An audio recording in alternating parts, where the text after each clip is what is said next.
जाहिल अनपढ़ आदमी, तुम्हें नहीं मालूम कि भारत के अंदर 1991 में जो एक्ट बना है कि 15 अगस्त 1947 तक जो मस्जिद है वो मस्जिद रहेगी, जो मंदिर है वो मंदिर रहेगा।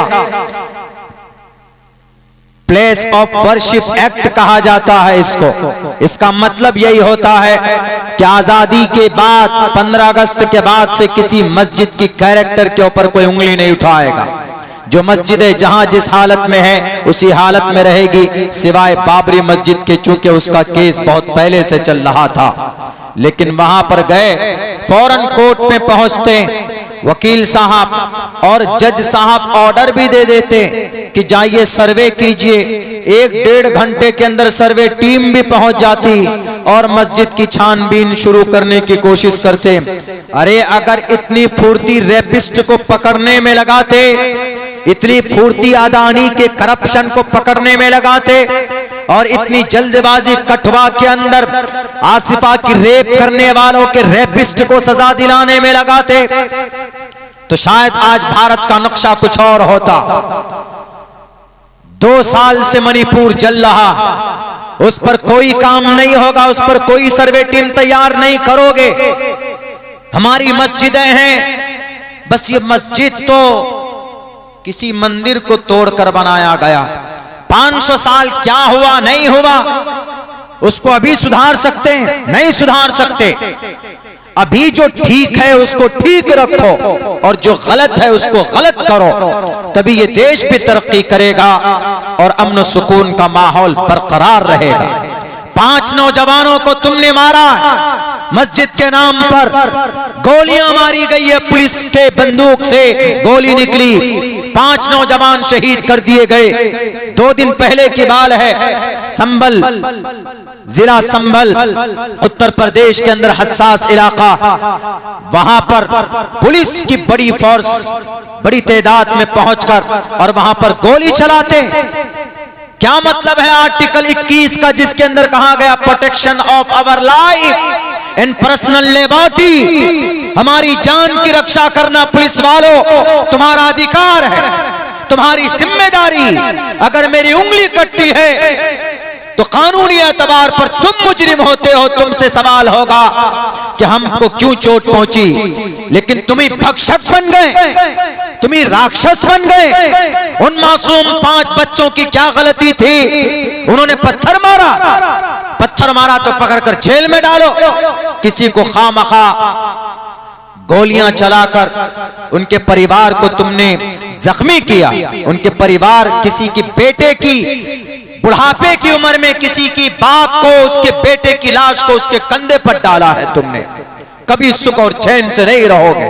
भारत के अंदर आर्टिकल और संविधान है, कानून है, आईन है। भारत का कानून यह कहता है कि 15 अगस्त 1947 में जो मस्जिद है वो मस्जिद ही रहेगी। 15 अगस्त 1947 के बाद अगर कोई किसी मंदिर को मस्जिद बनाया है तोड़कर, उस पर कार्रवाई होगी। वो तो अब से 500 साल पहले वो मस्जिद बनाई गई, शाही मस्जिद है संभल की। अभी देखे एकदम बिल्कुल उग्र है वहां पर, वो पूरा संभल जल रहा। इसीलिए श्रीमद् भगवत गीता में कहा, अहिंसा सत्यम करोदस दया का शांतिरपैशुनम दया भुलेश्वलो लूप्तवम हीर चापला। अगर हम सिर्फ पैसा खर्च करके मस्जिद बनाएंगे, उस पे नमाज अदा नहीं करेंगे, अजान नहीं होगी, तो फिर इन जालिमों की नापाक निगाहें हमारी मस्जिदों की तरफ उठती है।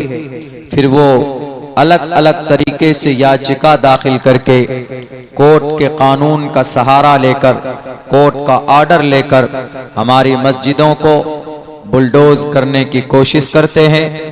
उसमें सर्वे का कोई ऑर्डर देते हैं और फिर हमारी मस्जिदें हमारे हाथ से चली जाती।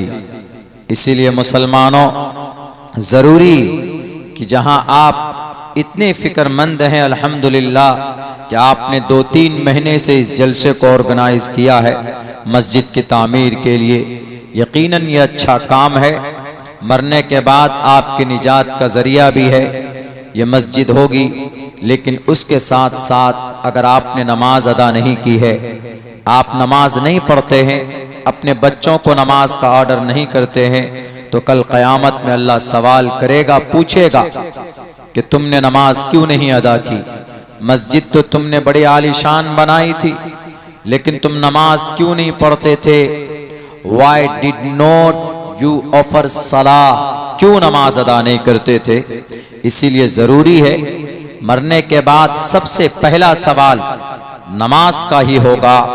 तो इसीलिए नमाज अपनी जिंदगी के अंदर दाखिल करने की कोशिश कीजिए। मुसलमानों, इस जमीन पर पूरी दुनिया में तकरीबन 6 करोड़ 30 लाख मुरब्बा मील के इलाके में जमीन है।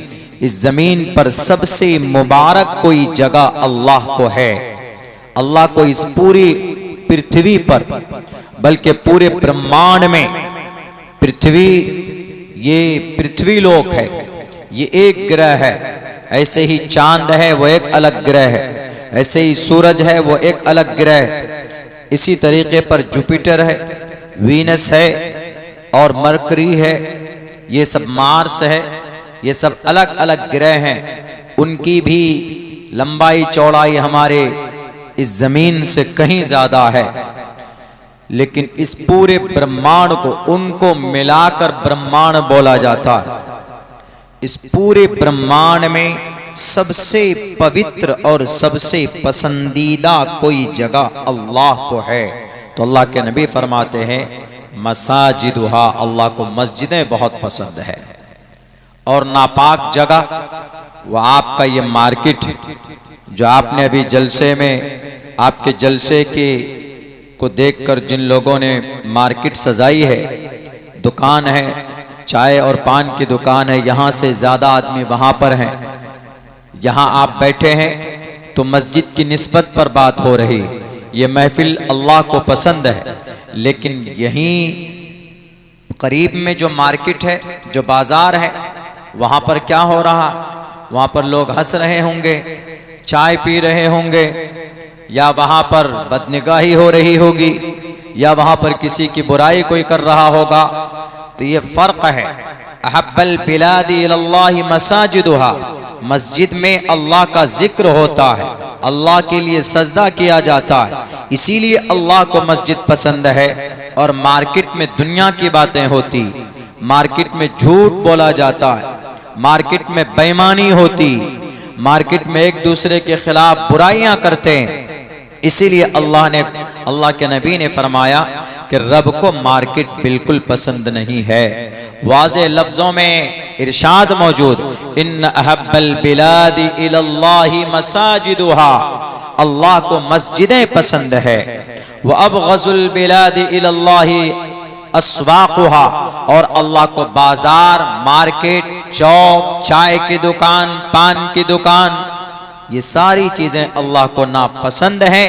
वो इसलिए नापसंद है कि वहां पर खुराफात और गुनाह की बातें ज्यादा होती। इसीलिए इसका ये मतलब नहीं कि मौलाना बाजार अगर शैतान की जगह है तो हम नहीं जाएंगे, वहां जाना जायज नहीं, ऐसा नहीं। आप जाइए, अपनी जरूरत के हिसाब से काम कीजिए, वापस फौरन लौट आइए। वहां बैठकर चाय पान के साथ साथ एक दूसरे की बुराई, मौलाना अब्दुल्ला तो ऐसे हैं, अरे मेरे गांव में तुमने सुना उसके बारे में, वो ऐसा है, वो वैसा है।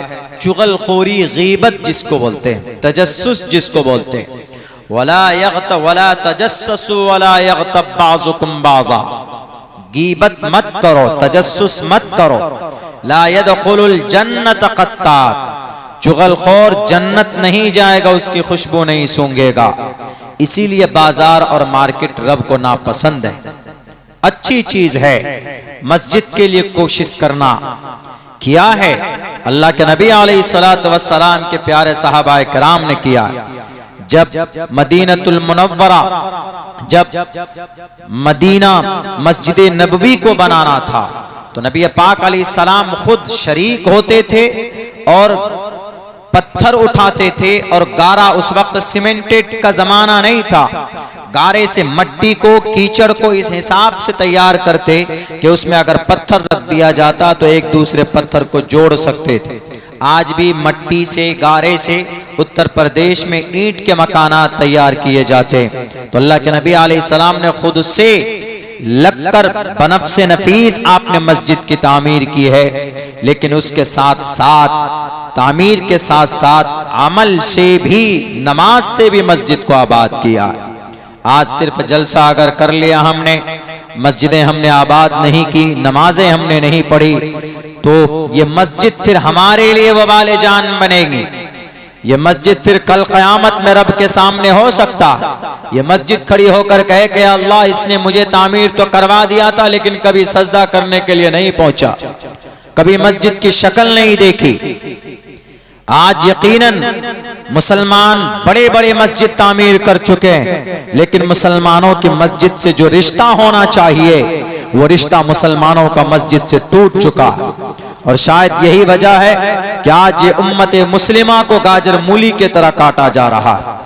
मस्जिदों की कोई अहमियत और हैसियत नहीं रही, इसलिए हमारी 300-400 पुरानी मस्जिदों के ऊपर यलगार हो रहा।